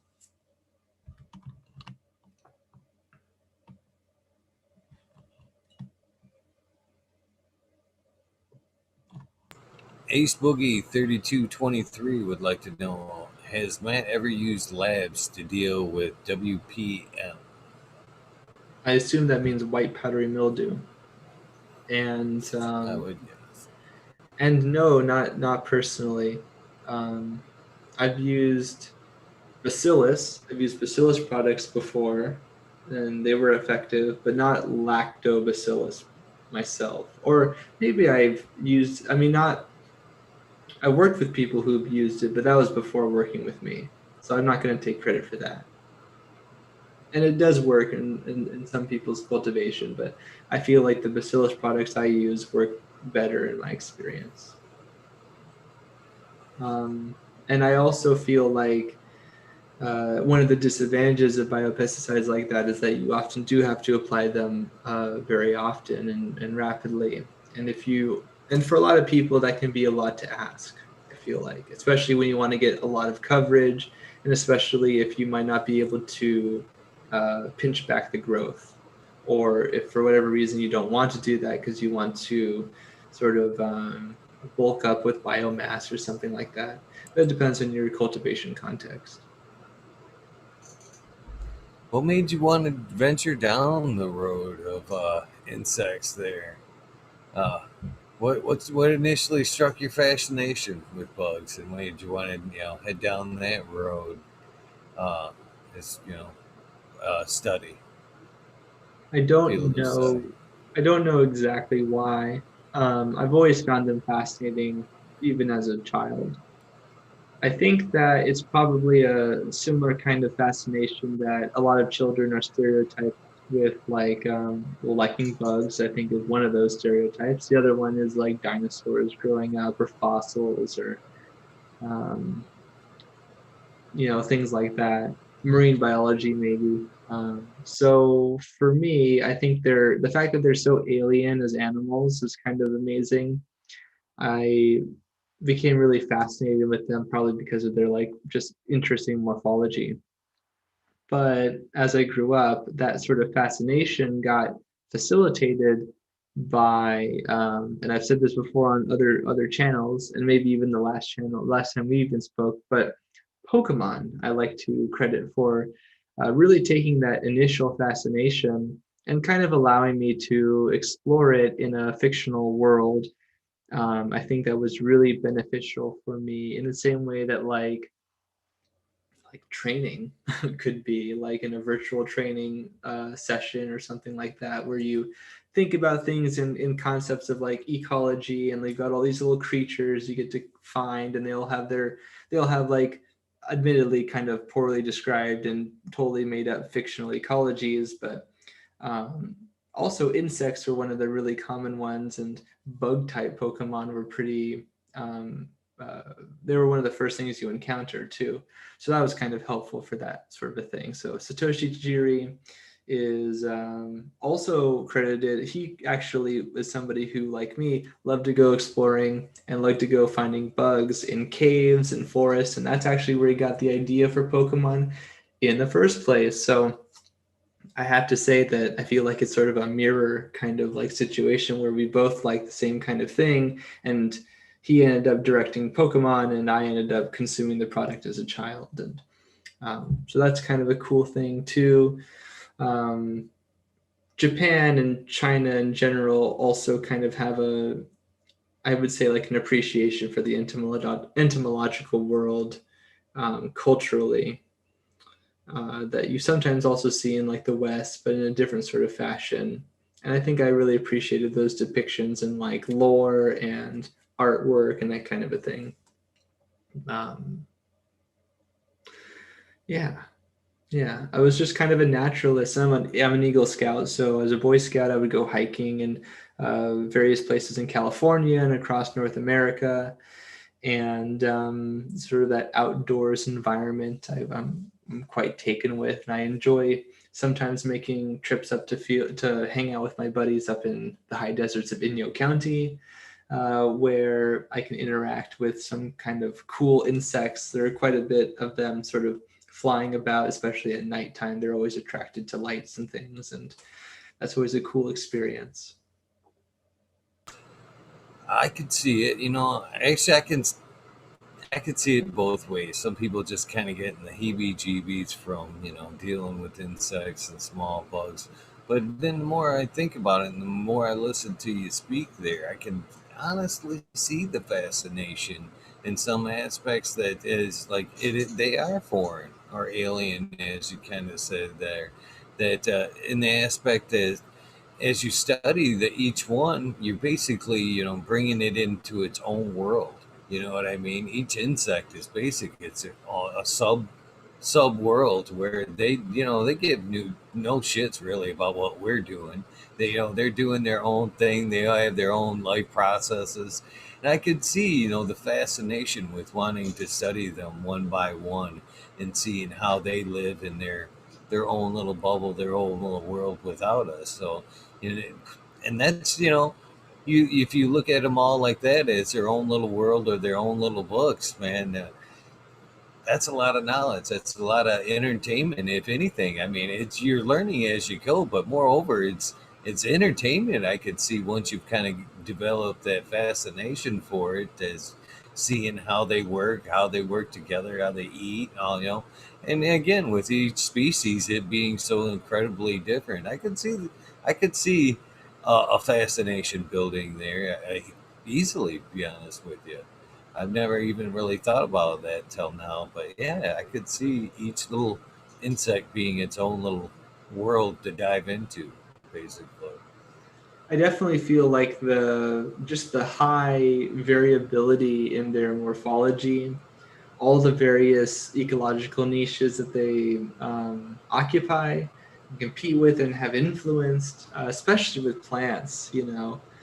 Um, that was a great segue into my fascination with the rest of natural life, and that also includes things like viruses, bacteria, fungi, and other like sort of higher animal forms that are much more complex and that kind of a thing. And then I got into things like microbiome theory and hologenome theory and phylosymbiosis theory, and these sorts of concepts that are that kind of like look at sort of the entire biome of Earth in sort of like a holistic perspective. And I think that's just a really great way to articulate things, and it's really fascinating to me that we have the ability to do so. I was reflecting on this yesterday. Actually, the Pokemon comment reminded me of this. I've gone on and talked about the fact that some viruses can actually be beneficial to their host. In one example, we have various parasitoid wasps that make use of poly-DNA viruses when they infest a host like a caterpillar. So they inject a venom, and they also inject a virus that modulates their immune system and makes it so that the immune system doesn't attack the egg. And it can have a lot of other effects too. So, and that's passed down from the wasp female to the progeny.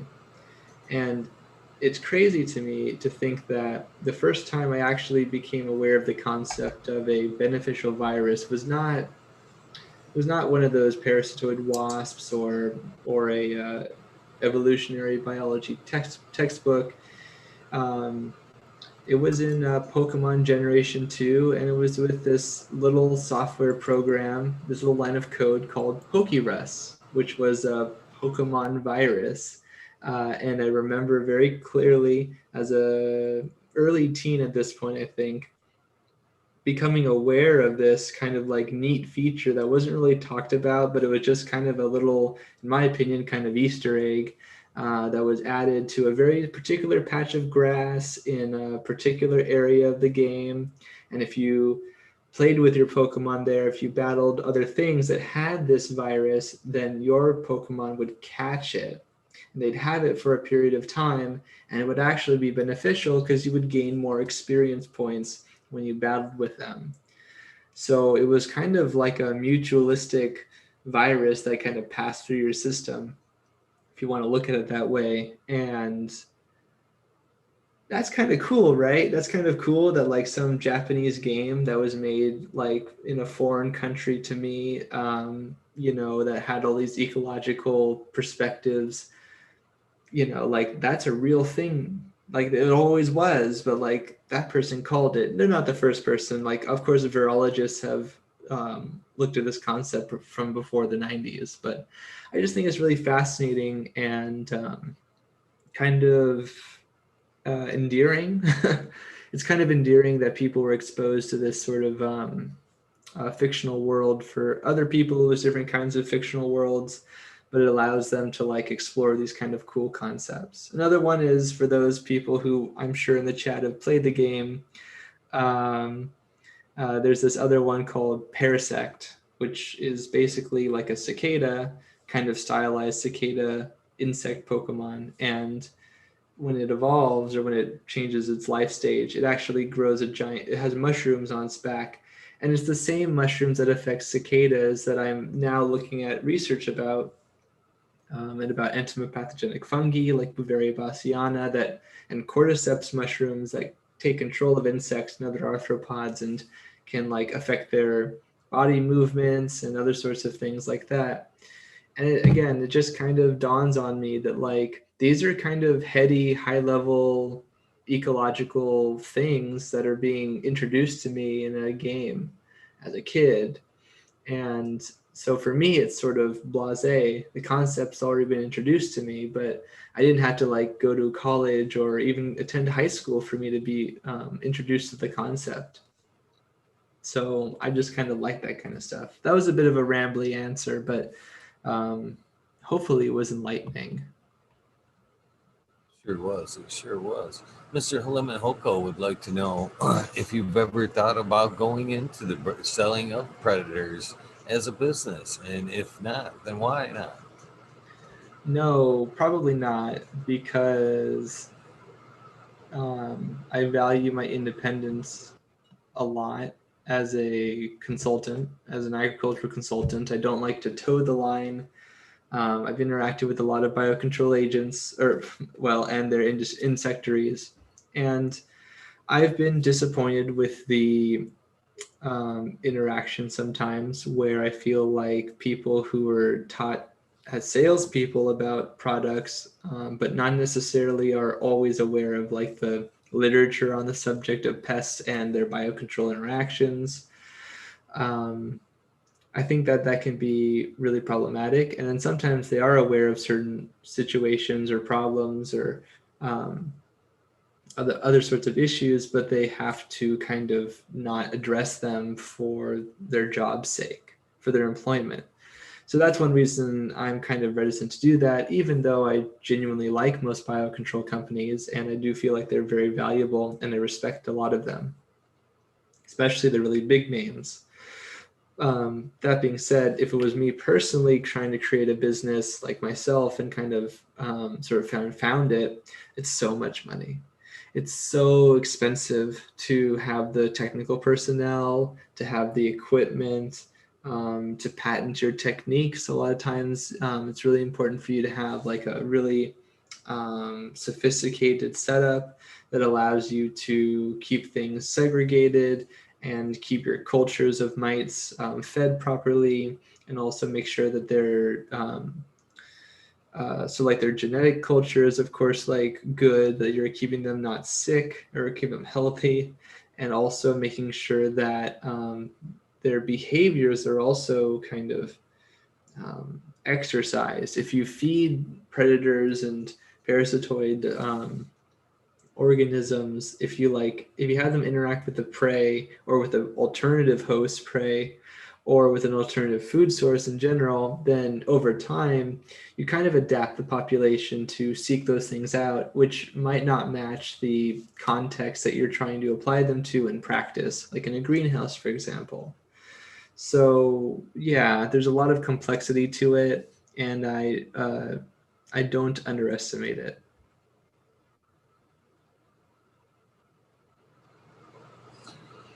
I actually could see that it being a negative thing for you. I wouldn't want to see you do it, to be honest with you. You seem like the type of person that very likes to be mentally stimulated, daily. I would hate to see somebody like yourself kind of be caught in a daily grind where you were locked into, kind of running that business worried about keeping bugs alive and orders and repeating yourself on a daily basis, I think you would get a little frustrated, almost tying your hands. You know what I mean? Oh, I Intellectually, do. just kind of holding yourself down. I don't think you would enjoy it. I think you're better off where you're at, being challenged on a daily basis with new questions instead of, trying to run a business like that. I think you could run be just as effective, if not spreading the knowledge that like you're doing now, you know, versus, trying to run a business like that. I could see it being a nice side project maybe, but man, I think to run it for yourself, I think you'd be limiting yourself in a lot of ways, to be honest with you. I think you would be just a better asset to run wild. I certainly feel that way too. I definitely get where you're coming from, and I definitely would support. I would definitely help people who would want my help with like the maybe management or the like just the general SOPs or practice of an insectary. And I've had actually conversations with people on this very topic, and I would not be against that sort of a thing if that sort of thing were to manifest. Um, but yeah, like actually directly managing it or being very responsible for it, it is a Herculean task. And you're right. I think that I would ultimately maybe resent pigeonholing myself in that way. I think everybody would. But to be honest with you, you're a great source of knowledge, and it would suck to see you kind of be just caught up in the rut like that. There's so Mm-hmm. much. And again, just the cannabis world aside, and just your interest in that the insect world. There, I'm sure there's so many that you have yet to study. Putting what you know aside, I'm sure there's so much other insects you'd like to dive into deeper, and it'd be hard to do when you're locked into a 9 to 5 and Yeah, just concentrating on in one in particular industry. You know what I mean? Uh, definitely. I definitely agree with that. and It's again, raining I got to right give now. you some. It's raining right now in San Diego, so that's noteworthy. Anyways, Yeah, it's not good for it to be raining anywhere right now. That's for sure. Um, I got to thank you for sure because you're one of the very few gentlemen out there actually, specializing in just IPM and making a lot of knowledge known. So, you as far as that goes, I think you're pretty much alone in your lane right now. So again, it would kind of stink to see you tied down to one. There's people already generating bugs with, but not. There's only one xanthanol running around helping us learn. So yeah, I'd hate to see you be tied down to one industry like that. So and thank you for being so free with your information. oh, By you're the very way, welcome. You're super welcome. And I probably wouldn't do it better than them either, which would be a net negative for everyone else, like you're saying. Um, I, yeah, I mean, that's just, I've said it many times. I don't want to make myself into a cliched soundbite.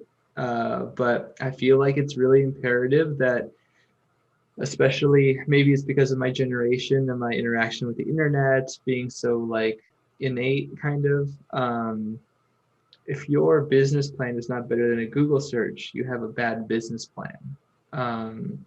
People can get access to research reports, they can get access to a lot of things that they couldn't before. Some of it is still inaccessible either because it's through a paywall or it's behind a paywall, I should say, or it's not published digitally potentially, or it's only accessible in very select areas, or it's just really esoteric and arcane and you can't really understand it.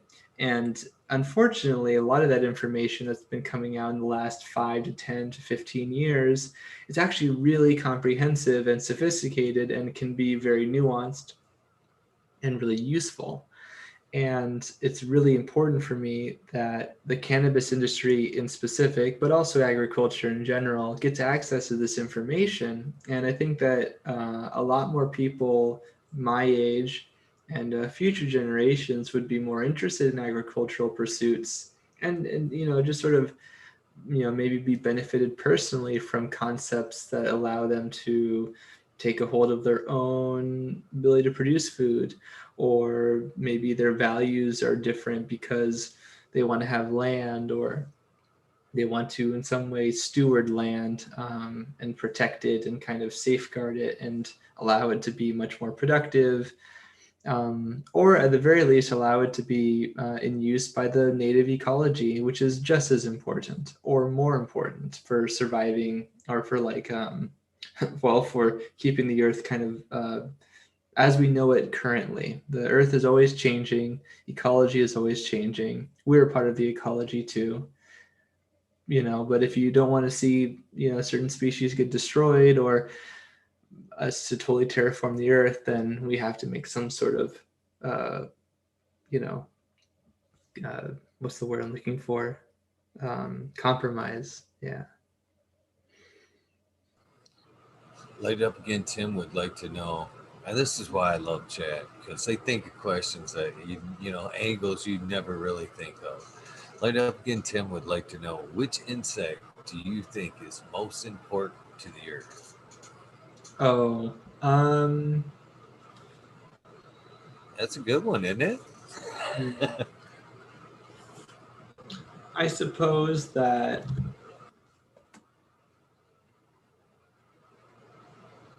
Tough one. important is maybe a hard thing to really qualify, but I would, if we change the word maybe important, or interpret it as maybe like influential, maybe, then I think I might be tempted to say that at least one really great contender might be the entire Hymenoptera, maybe. So like your bees, your wasps, and your ants, which ants and bees are derivatives of wasps. So the ancestral Hymenoptera is a wasp.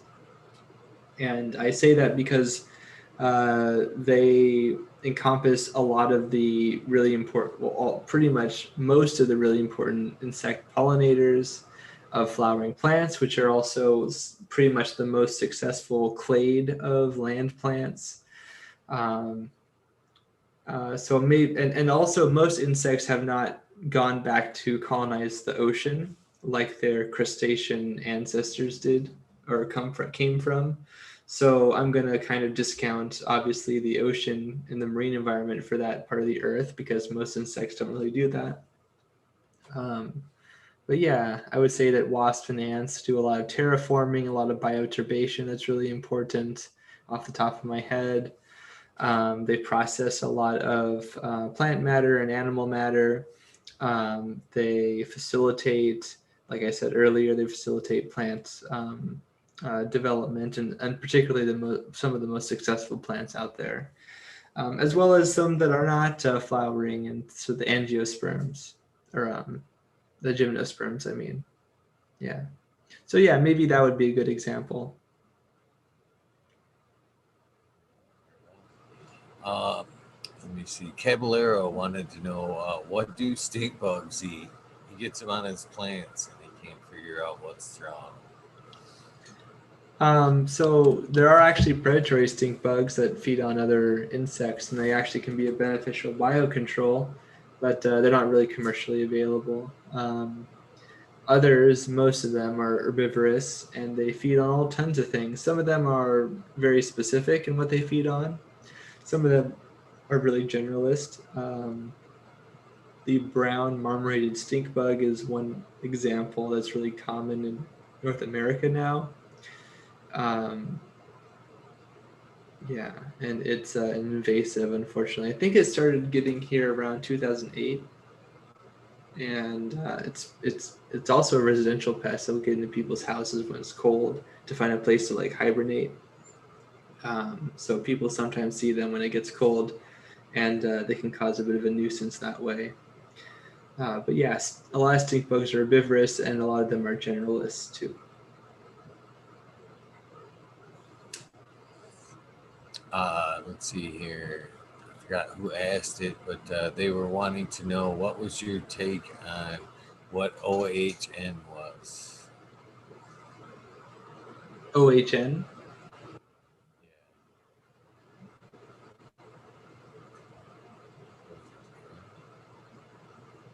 What was the question? I'm trying to get back to it. Scroll down, lost it. Right here, Micro Goon says, Eagle, can you ask Matt what his take on OHN is? That's that's the question. I don't understand the question. Micro Goon, could you rephrase the question? There's another one. Oh, yes, my friend TCDR DM'd me, texted me a question. He says, can I ask you if he can send you some tree seeds if you're interested in growing some fruit trees, etc.? What is your favorite tree from around the world?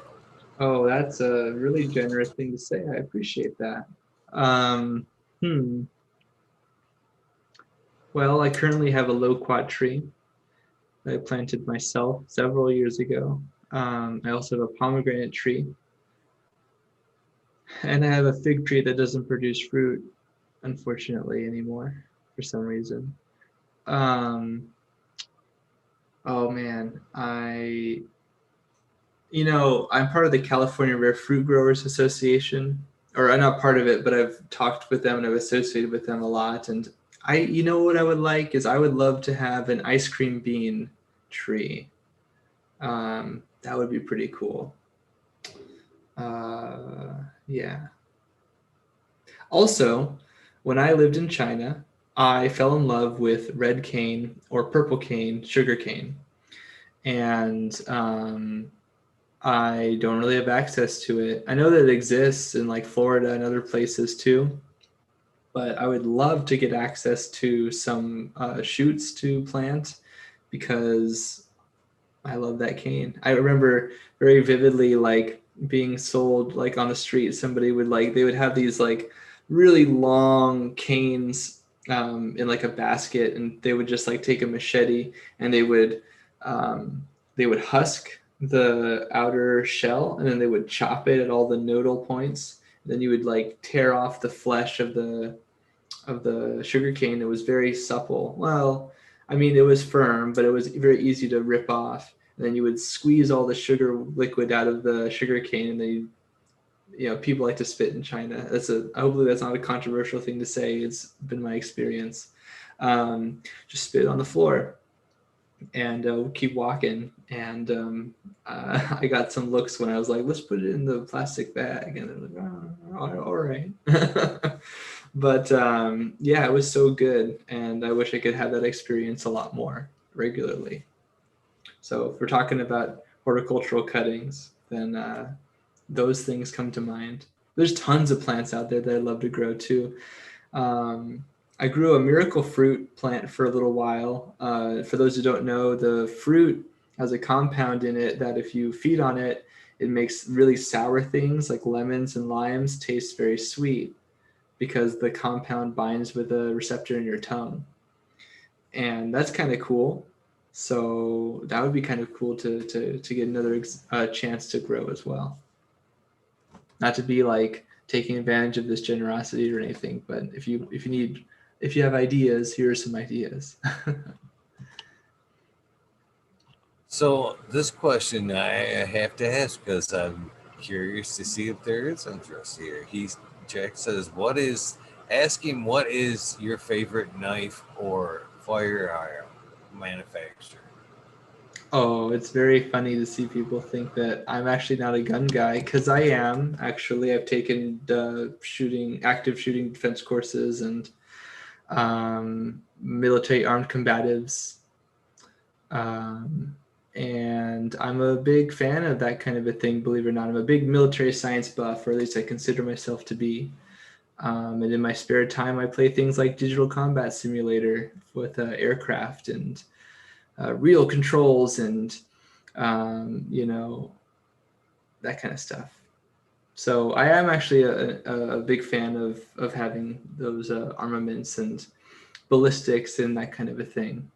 One of the many other passions that I have, actually.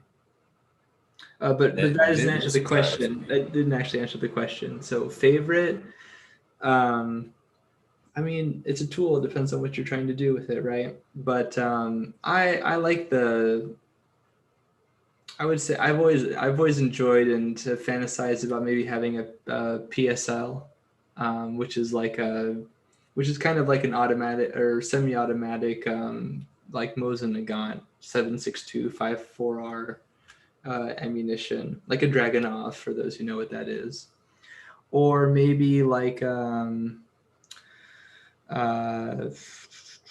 an MP5 variant would be pretty neat to have. Very very classic traditional.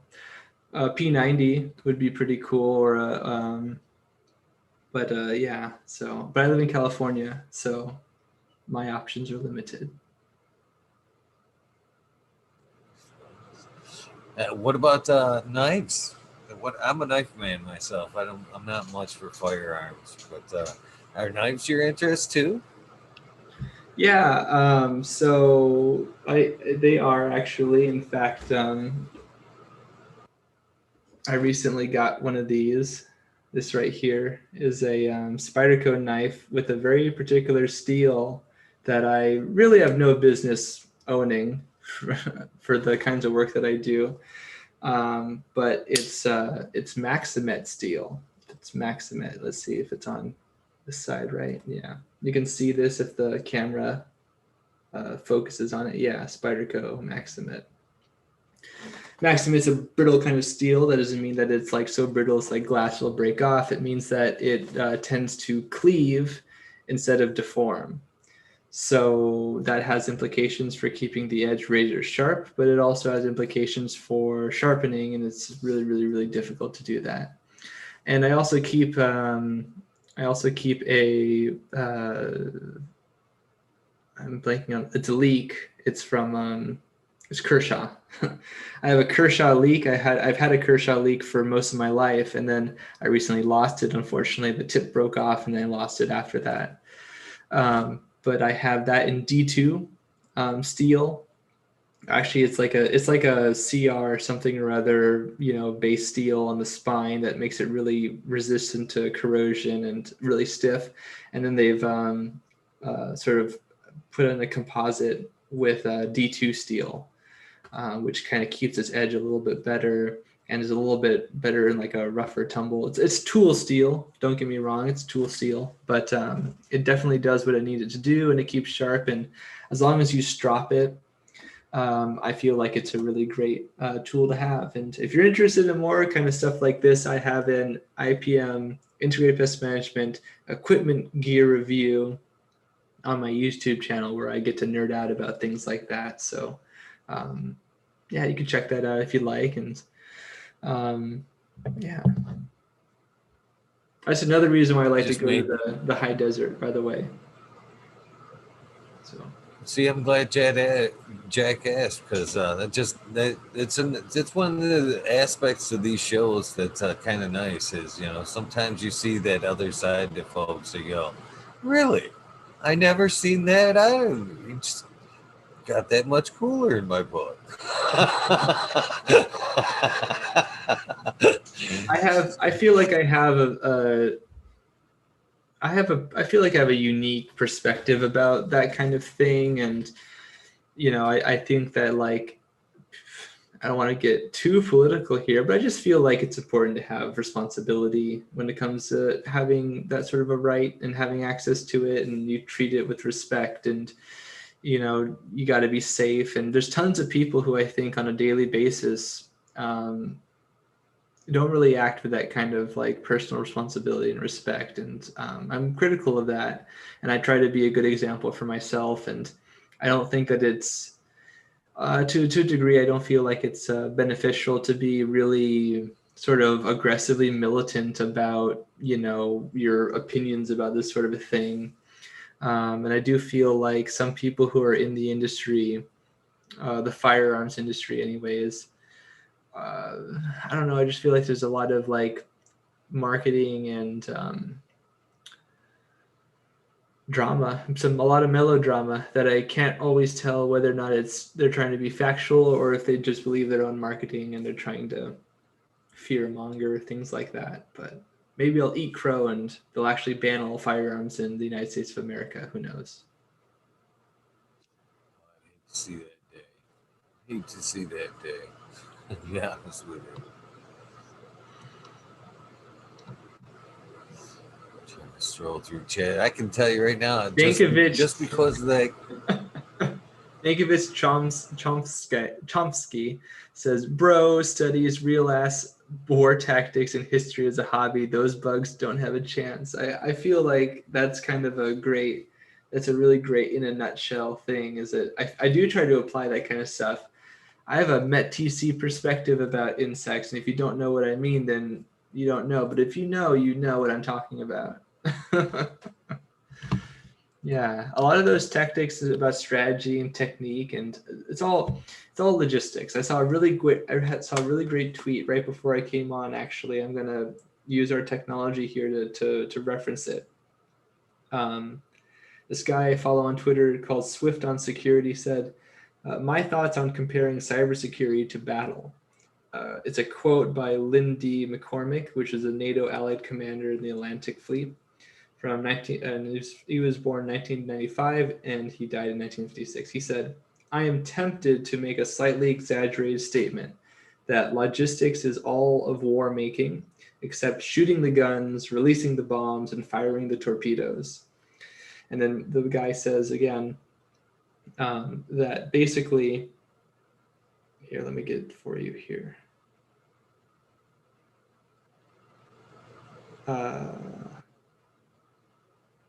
Essentially, it all boils down to logistics, is the point I'm trying to make here. The comment that was made was that like war is logistics, but everything's logistics when you boil it down to like their component parts. So you're right back where you started. So if you just start with things being logistics instead of like war is logistics or whatever other discipline is logistics, then it's kind of more useful to look at things in that way. Economics and resources and a lot of things are really helpful when you look at things in that perspective. I'm not saying that is what things are, and I don't want to be too reductionist when I say that, but I do think it's a really helpful perspective because in a lot of ways, even like when we describe ecology, I said this on the Cheap Homegrow podcast a little while ago, the oikos, the Greek word that means eco, which means house, like economics, or ecology is the same eco, right? So that's kind of like a sort of nominative determinism if I've ever heard one. Like that kind of proves my point a little bit, not totally, but at the very least thematically, you know what I mean?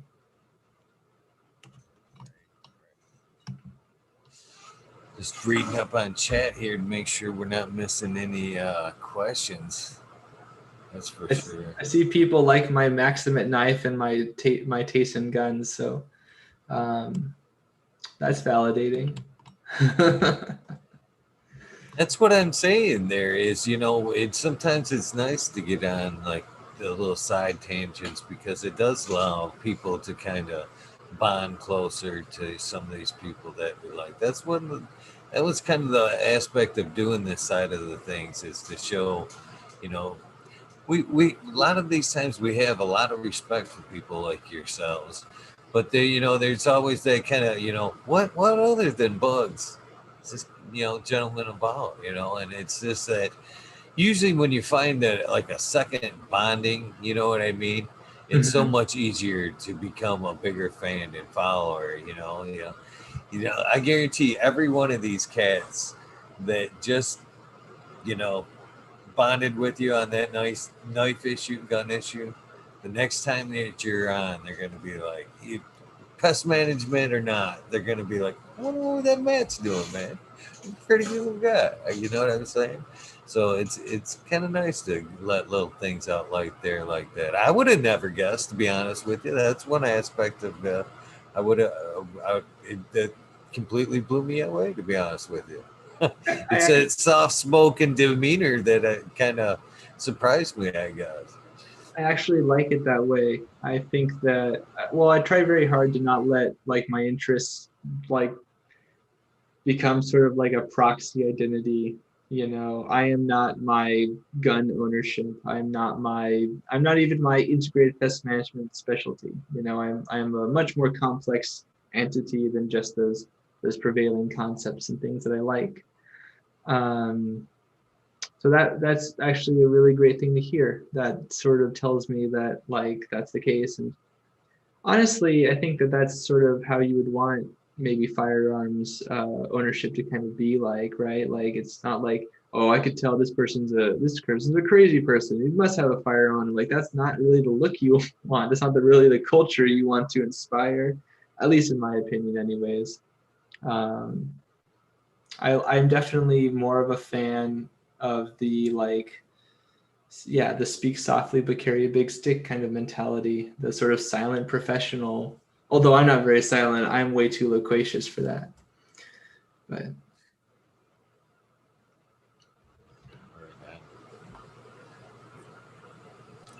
I do appreciate you for toughing out the bumps throughout the beginning of the show and winging it through the not having the chat. That's for sure. It was a little rough to get going. And I guess me as a host, that I learned a little bit of a lesson today that you know don't rely on don't rely on how smoothly things usually go. I guess I should be having a backup plan just in case. Just in yeah, case. I Uh, definitely agree with that. Um, would it be possible for us to wrap close to now? It's about to be 11 o'clock my time. Yeah, yeah, that's kind of why I was bringing that up because, like I said, we did kind of spin our wheels a little bit in the beginning there, and I know I was figuring you for about 2 hours, and we're well past the 2 hour slot. So I appreciate you for going that extra, after things got going. And again, I appreciate you coming on tonight. I appreciate you reaching out the other day when I had a blank spot that shows that you're a great dude, willing to not just help out with the IPM, but just to help out a fellow friend, fellow content creator. It shows that you're willing to go that extra mile as a person. So, thank you very much on both aspects of that. And again, thank you for being a trooper and toughing out this very very rough beginning to this episode. I I'm can't glad that thank you you were able to. enough.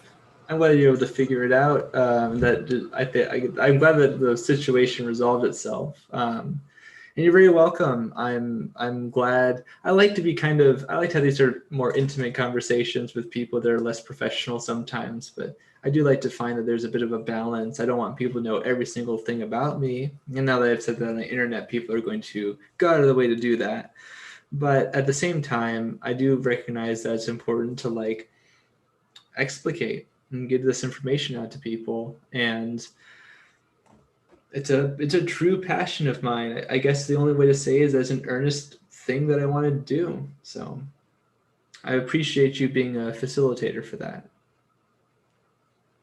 Well, you're amazing wealth of information, and again, I'm glad you were able to tough it out and help me wing it through the beginning of this episode. And I got tons of respect for you. The amount of information that you do put out there.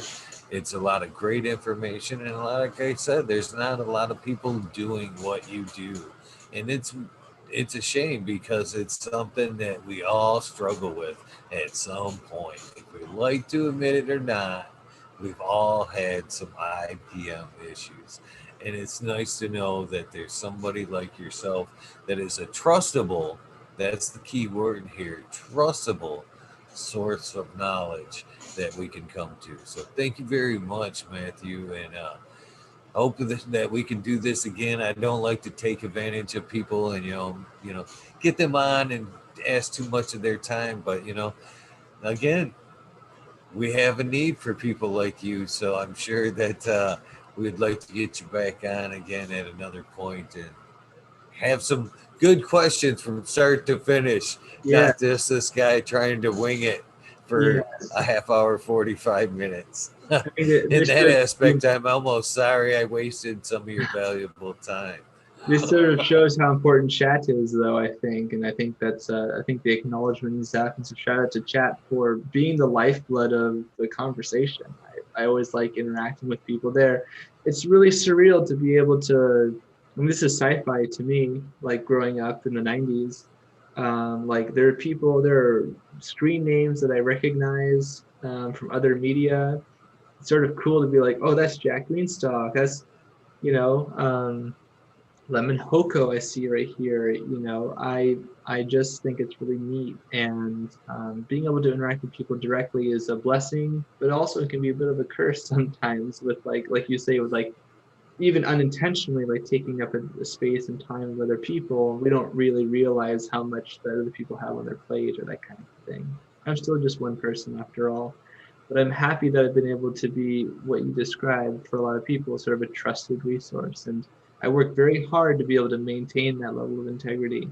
And I hope that I can continue to maintain it for a long time. And if I have biases, if I'm wrong about something, I hope that I can, gracefully not only just accept it, which I don't have much problem with, but also be able to rectify it and remediate it and send out the corrections of other people, because that's like the really important part, really, is getting that out there. So I appreciate it. One more time before you go, can you please get all your contact information out there, mainly your YouTube channel and all that stuff, to where they can find just some source information that's out there before they can start asking you questions? Sure. So there are a few places you can find me. The main place that you can find me is a YouTube channel, Sentinel, which I don't think I made practically any comments on the live chat. I was mostly all verbal this time. But I do have the vast majority of my really good integrated pest management content is on my YouTube channel. I specifically think people should look out for my pest primer video series, hashtag, hashtag pest primer, and also just my various playlists about different kinds of insects and arthropods and topics about IPM. You can also find me on Twitter and on Instagram at SyncAngel, SYNCHANGEL.